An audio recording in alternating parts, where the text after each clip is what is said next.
Si tu penses que devenir millionnaire avec un faible salaire c'est impossible, bah détrompe-toi. Dans cette vidéo, je vais t'expliquer pourquoi avoir un gros salaire ne veut pas dire que tu vas devenir millionnaire, mais comment tu dépenses ton argent. C'est comment tu vas le gérer qui va te permettre d'atteindre cet objectif-là, et même avec des faibles montants, c'est possible. Donc ici, je vais pas arriver avec ma baguette magique et te dire que tu vas devenir millionnaire en quelques semaines en investissant dans la nouvelle action à la mode qui va croître de centaines de milliers de pourcents, peu importe, mais sache qu'avec des recettes simples et avec de la discipline et de la patience, en quelques décennies, tu vas pouvoir devenir millionnaire. La première chose, c'est que je vais vouloir débunker en fait une fausse croyance que beaucoup de personnes se disent, c'est qu'il faut avoir un gros salaire pour être riche.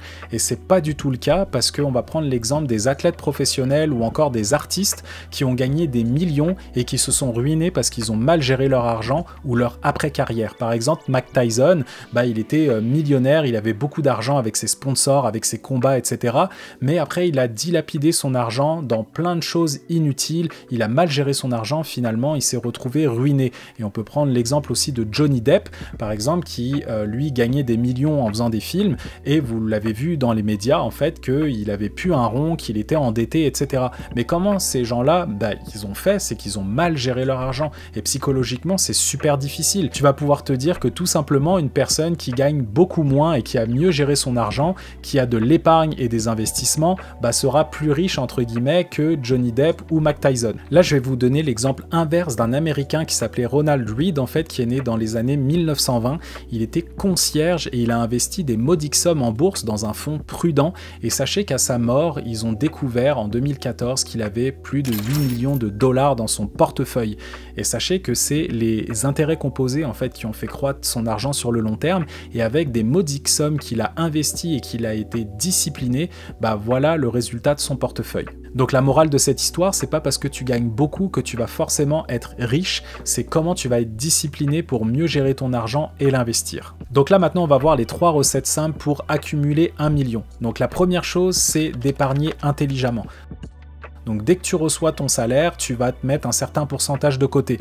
Donc commence par 5%, 10%, 20%. Essaye de faire ça petit à petit. Tu n'es pas obligé d'aller au-delà de 20% parce que ça dépend de ton âge. Si tu commences tôt, tu peux mettre beaucoup moins d'épargne de côté parce que sur le long terme, ça va fructifier. Ensuite, tu vas revoir en fait un petit peu tes dépenses. Tu vas voir où est-ce que ton argent s'en va.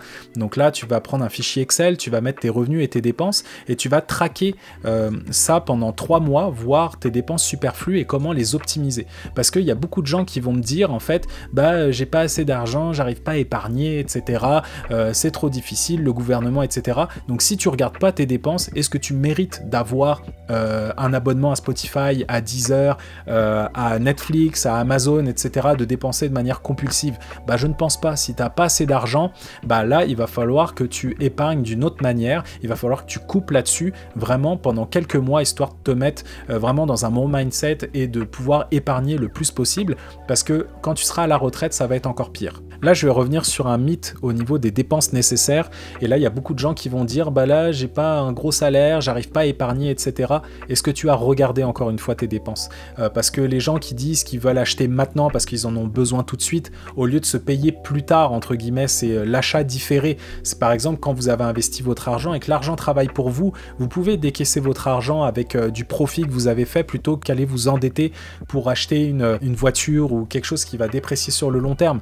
Et ça, si vous n'avez pas les moyens de vous payer par exemple Netflix, Spotify, Amazon, bref, plein de choses ou des vêtements, si vous n'avez pas assez d'argent, allez pas chialer sur le gouvernement, c'est à vous, vous êtes le PDG de votre propre vie, c'est vous qui devez mettre les efforts en place parce que personne d'autre va vous aider. Si vous dépendez d'un gouvernement, attendez d'être à la retraite et vous allez voir, ça va être encore pire, parce que sachez que l'argent que vous gagnez maintenant, quand vous serez à la retraite, vous aurez encore moins d'argent, alors que si vous l'investissez, vous allez continuer d'avoir des plus gros salaires à votre retraite parce que l'argent va continuer de travailler pour vous.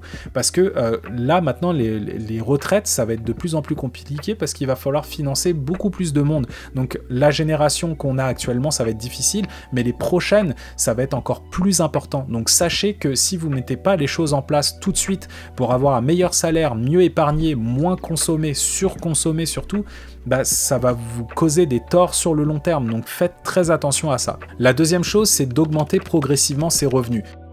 Donc moi j'aime bien le dire, on n'est pas garant que d'un seul salaire dans la vie, on t'a jamais dit en fait que tu auras un seul travail et que tu vas avoir un seul salaire pendant toute ta carrière professionnelle.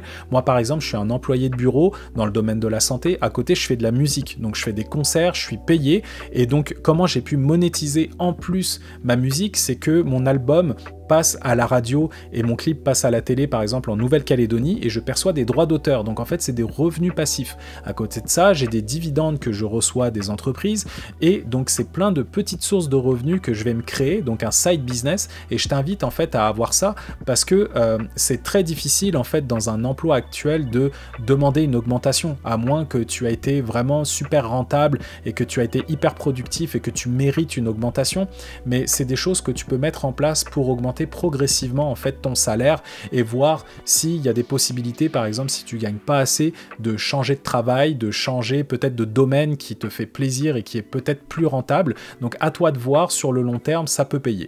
Le troisième point, c'est d'investir le plus tôt possible et intelligemment. Et sachez que moi j'ai commencé à investir à l'âge de 32 ans, qui pour moi est très tard. J'en ai parlé à des gens autour de moi qui ont entre 16 et 18 ans à dire mais commencez à investir le plus tôt possible parce que sur le long terme ça va être tellement mieux pour vous, c'est que ça va croître encore plus vite que moi malgré que je mette tous les efforts de mon côté pour investir le plus possible pour atteindre l'indépendance financière. Donc il y a des personnes qui vont me juger en me disant mais à quoi bon investir alors que tu profites pas? Je profite très bien de ma vie, je sais très bien ce que je fais. Il y a des choses que j'ai vraiment pas besoin dans ma vie, je vais pas aller me gâter de gadgets qui me servent à rien, mais sachez que si vous investissez 5 $ par jour pendant 42 ans, donc oui 42 ans c'est long, mais c'est ça la discipline et la patience avec les intérêts composés, bah vous serez millionnaire juste avec 5 $ par jour et un taux de rendement de 10%. Donc la morale c'est de ne pas attendre d'avoir une grosse somme pour investir. Vous voyez avec cet exemple là, avec 5 $ par jour qui correspond à 35 $ par semaine, bah vous pouvez être millionnaire en une quarantaine d'années. Là maintenant je vais vous donner l'exemple du plus grand investisseur de tous les temps et je trouve ça vraiment incroyable, c'est Warren Buffett. Si vous le connaissez pas, allez regarder un petit peu sur internet. En fait il a commencé à l'âge de 11 ans d'investir, donc là il n'y a pas d'excuse, il n'y avait pas les applications comme nous on a aujourd'hui, c'était avec des petits papiers, il devait passer par ses parents, etc. Je pense qu'il mettait de l'essence dans des autos et il vendait des choses au porte-à-porte pour avoir un petit peu d'argent. Donc il a commencé à l'âge de 11 ans et il est devenu millionnaire à l'âge de 32 ans. Mais il s'est pas arrêté là, il a continué d'investir. Et lui, c'est un entrepreneur à succès, c'est un investisseur boursier. Et il est devenu milliardaire à l'âge de 56 ans. Et là, aujourd'hui, il a 95 ans et sa fortune s'équivaut à 141 milliards de dollars, donc quasiment 142 milliards. Donc là, vous allez me dire à quoi bon en fait d'avoir autant d'argent si on le dépense pas? Bah oui, sachez qu'il vit toujours dans la même petite maison qu'il a depuis une cinquantaine d'années ou même 70 ans, je sais plus. Il a la même voiture depuis des décennies, il se prend pas la tête, le gars il est juste passionné par l'économie.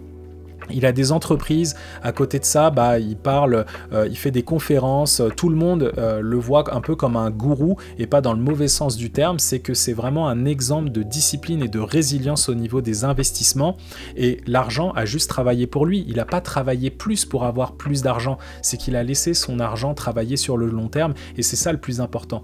Donc la morale en fait, c'est de commencer avec des petites sommes, et sachez que c'est vraiment possible de devenir millionnaire avec un certain montant d'argent que vous allez mettre sur des décennies et des décennies. Donc si vous allez commencer le plus tôt possible, donc quand vous commencez tôt, par exemple à 18 ans, vous n'avez pas besoin de mettre 1000 $ par mois. Vous avez peut-être l'opportunité de mettre 15-20 $ par mois pour commencer. Et vous voyez, après, quand vous allez avoir un vrai travail, quand vous allez avoir des responsabilités, bah, des fois ça va être plus dur, mais vu que votre salaire va augmenter, vous allez pouvoir vous permettre de mettre un peu plus d'argent. Donc si vous mettez la machine en marche le plus tôt possible, c'est là que ça va vraiment vous aider.